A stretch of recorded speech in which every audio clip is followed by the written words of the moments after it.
La vallée de la peur, écrit en 1915 par Sir Arthur Conan Doyle. Partie 1. La tragédie de Birlstone.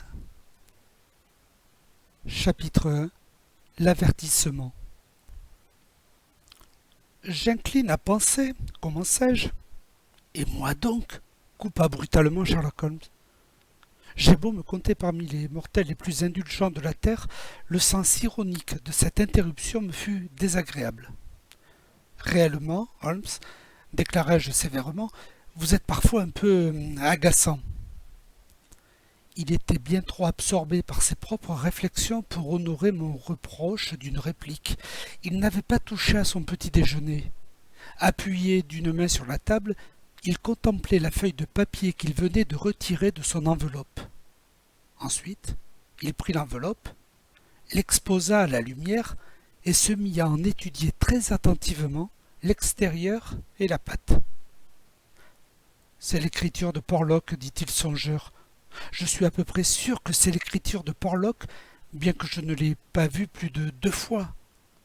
Le E grec avec l'enjolivure en haut est caractéristique, mais si Porlock m'envoie un message, celui-ci doit être extrêmement important. »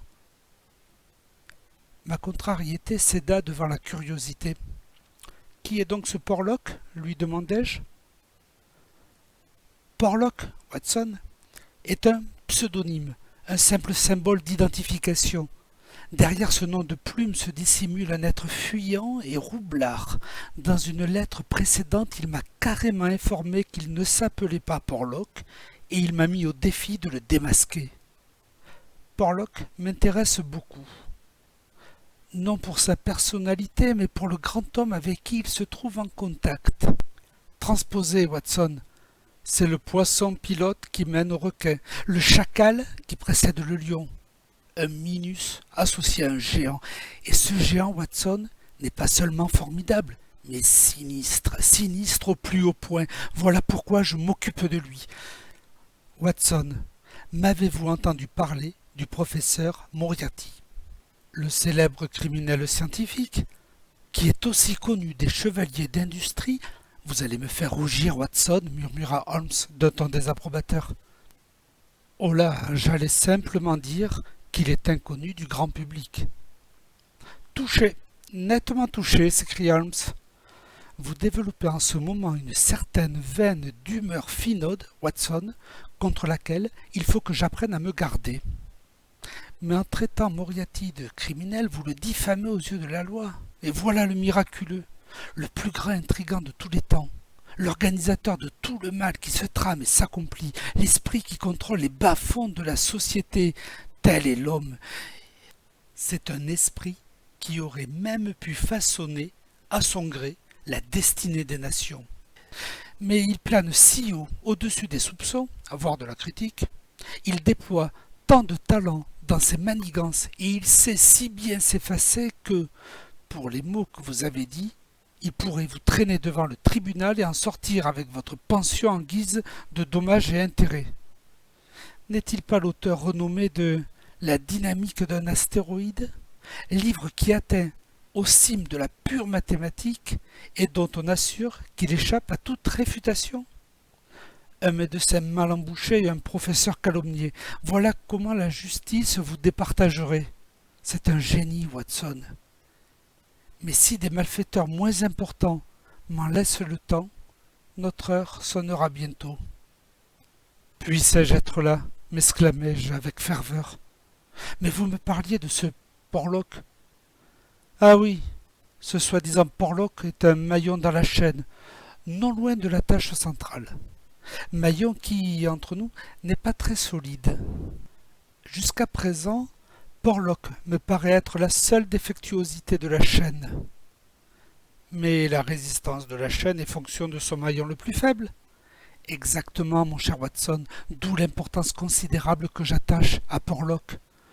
Poussé par des aspirations rudimentaires vers le bien, encouragé par le stimulant judicieux d'un billet de 10 livres, que je lui envoie de temps en temps par des moyens détournés, il m'a 2 ou 3 fois fourni un renseignement valable de cette valeur qui permet d'anticiper et d'empêcher le crime au lieu de le venger. Je suis sûr que si nous avions son code, nous découvririons que son message est de cette nature-là. Holmes étala le papier sur son assiette. Je me levai et, passant ma tête par-dessus son épaule, examinai la curieuse inscription que voici. 543 C2 13 127 36 31 4 17 21 41 Douglas 109 203 5 37 Burston 26 Burston 9 47 17 1. Qu'en pensez-vous, Holmes? C'était évidemment un moyen pour me faire parvenir un renseignement. Mais à quoi bon un message chiffré si vous n'en avez pas le code? Dans ce cas précis, le message me sert à rien du tout. Pourquoi dites-vous dans ce cas précis? Parce qu'il y a beaucoup de messages chiffrés que je pourrais lire aussi facilement que je lis dans les annonces personnelles. Ce genre de devinette amuse l'intelligence sans la fatiguer. Mais ici, je me trouve en face de quelque chose de différent. Il s'agit clairement d'une référence à des mots d'une page d'un certain livre. Tant que je ne saurai pas quel est ce livre et quelle est cette page, je ne pourrai rien tirer. Mais pourquoi Douglas et Burston? De toute évidence, parce que ces mots ne se trouvaient pas dans la page en question. Alors pourquoi n'a-t-il pas précisé le titre du livre? Votre perspicacité naturelle, mon cher Watson, ainsi que cette astuce innée qui fait les délices de vos amis, vous interdirait sûrement d'inclure le code et le message dans la même enveloppe. Si votre pli se trompait de destinataire, vous seriez perdu. Selon la méthode de Porlock, il faudrait que le message et le code se trompent tous deux de destinataire, ce qui serait une coïncidence surprenante. Le deuxième courrier ne va pas tarder. Je serais bien surpris s'il ne nous apportait pas une lettre d'explication ou, plus vraisemblablement, le volume auquel se réfèrent ces chiffres. Les prévisions de Holmes se révélèrent exactes. Quelques minutes plus tard, Billy, le chasseur, vint nous présenter la lettre que nous attendions. La même écriture, observa Holmes en décachetant l'enveloppe, et cette fois signée, ajouta-t-il d'une voix triomphante en dépliant la feuille de papier. Allons, nous avançons, Watson.